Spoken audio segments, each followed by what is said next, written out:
Buenas, ¿qué tal todos? Bienvenidos al módulo Planeación y Programación de Proyectos en Videojuegos. Esta es nuestra primera clase virtual y en esta sesión vamos a ver el tema de programación de proyectos. Recordemos de la clase pasada que vimos estos temas. Vimos qué era un proyecto, su definición, cuáles eran las metas, los recursos que yo tenía que asignar al proyecto. Luego empezamos a definir las actividades que constituían el proyecto, qué actividades se necesitaban y también la duración de cada una de ellas. Luego establecíamos las restricciones de precedencia entre las actividades y hoy nos vamos a concentrar justamente en esto, en la programación del proyecto. Vamos a calcular de forma manual los tiempos de inicio y terminación de todas las actividades de acuerdo con estas restricciones de precedencia que tenemos. Por último, pero ya en clases posteriores, vamos a ver el tema de monitoreo del proyecto y seguimiento que nos va a garantizar que el proyecto se lleve a cabo dentro del costo y dentro del tiempo presupuestados. Existen varios métodos para representar de modo visual la secuencia de las tareas. El primero de ellos es el diagrama de Gantt, que es el que probablemente todos ustedes conozcan, conocido como el cronograma, un diagrama de precedencias y un diagrama de flechas. El primero que vamos a ver es el diagrama de Gantt. Es el diagrama más antiguo y quizás el que más se utiliza, probablemente todos lo hayan visto ya. Se representa en un cuadro de doble entrada. Básicamente tenemos en el eje horizontal, representamos el eje del tiempo y en el eje vertical tenemos las tareas o los recursos que van a desarrollar el proyecto. La longitud de cada una de las tareas va a corresponder al tiempo que se necesita para ejecutar a cada una de ellas. Este es el diagrama de Gantt. En este diagrama vemos 6 actividades. La primera es especificar necesidades, la segunda es el diseño del programa, la tercera el diseño de la base de datos, luego continúa con la realización del esquema, la codificación de los programas y finalmente las pruebas. Nos damos cuenta que la primera tarea que se ejecuta es especificar las necesidades. Esta toma 2 semanas, arrancando en la semana 0 y terminando en la semana 2. A continuación se ejecutan 2 tareas en paralelo. Una es diseño del programa y la otra es el diseño de la base de datos. El diseño del programa arranca en la semana 2 y toma hasta la semana 6, es decir, dura 4 semanas, mientras que el diseño de la base de datos toma 2 semanas, arrancando en la semana 2 y en la semana 4. Y así sucesivamente. Como nos podemos dar cuenta, la última tarea que se ejecuta son las pruebas. Estas arrancan en la semana 13 y terminan en la semana 15 y con esto termina la ejecución del proyecto. El diagrama de Gantt tiene ventajas y desventajas como todo en la vida. Las principales ventajas es fácil de entender por todo el mundo. Todos hemos visto en algún momento un diagrama de Gantt. Se puede aplicar para representar también la utilización de los recursos. En este caso nosotros vimos las tareas, pero también podríamos ver la carga de cada uno de los recursos. Tiene también ciertas desventajas o inconvenientes.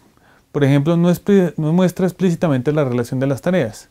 Nosotros en la diapositiva anterior supusimos que las tareas 2 y 3 eran sucesoras o seguían a continuación de la tarea 1, pero esto no es explícito. Es posible que esas tareas no empezaran al mismo tiempo que la tarea 1 por alguna razón.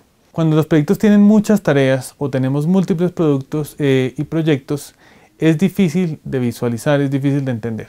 Vamos ahora a continuación a mirar lo que son los diagramas de precedencias. El diagrama de precedencias muestra la relación temporal entre las tareas. Nos dice qué tareas se hacen primero que otras. El término técnico es un grafo o una red. Un grafo tiene un conjunto de nodos que aquí lo representamos como círculos y también un conjunto de arcos que las representamos como flechas que conectan a los nodos entre sí. Nosotros tenemos aquí 2 tipos de representaciones. Una en que las actividades las vamos a colocar sobre los arcos y otra en que las actividades las vamos a colocar sobre los nodos. Cuando nosotros tenemos las actividades en los arcos, las tareas se representan como arcos. La relación entre las tareas corresponden a estos arcos y los arcos siempre conectan una tarea antecesora o predecesora a una tarea sucesora, indicándolo con una flecha. En este caso, tenemos por ejemplo que la tarea A es la primera que se ejecuta. Fíjense que los nodos en sí no representan nada y precede a 2 tareas, la tarea C y la tarea B. A continuación sigue la tarea D y esta tiene 2 predecesores que son la tarea C y la tarea B. Si ustedes se dan cuenta, nosotros tenemos conectando los nodos 3 y 4 una flecha que no tiene explícita ninguna tarea. Esta es una tarea dummy, por así colocarlo. Simplemente nos ayuda a representar estas precedencias cuando tenemos dos tareas precedentes de una tarea sucesora. Aquí, ¿qué podemos ver? La tarea A precede a la B y a la C y la B preceden a la D, y suponemos una relación fin-comienzo. Recuerden, la relación fin-comienzo quiere decir que una tarea no comienza hasta que su predecesora o todas sus predecesoras han terminado. Las tareas C y B no pueden comenzar hasta que termine la tarea A. Eso es lo que quiere decir la relación fin-comienzo. La tarea D no puede comenzar hasta que tanto la tarea C como la tarea B hayan terminado. Una vez termina la tarea D, termina el proyecto. Tenemos también la representación de actividades en los nodos. Las tareas se representan ahora como nodos, círculos. Ya fíjense que antes teníamos el 1, el 2, el 3 para denominar los nodos, y la denominación de las tareas estaba sobre los arcos, ahora está sobre los nodos.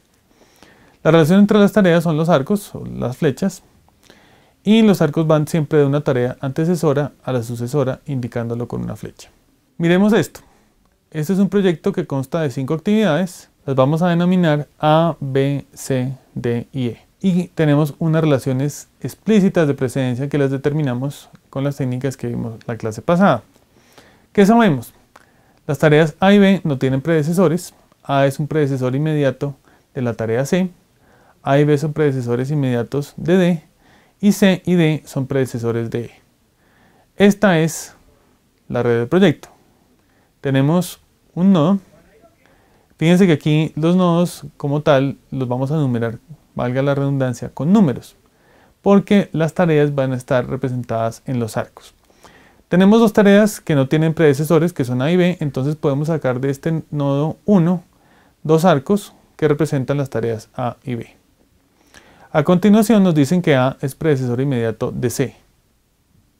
Entonces colocamos otro nodo que significa la finalización de A y el inicio de C.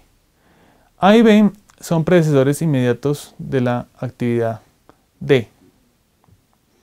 Entonces, nosotros sabemos que A tiene que ser conectado de alguna forma a D.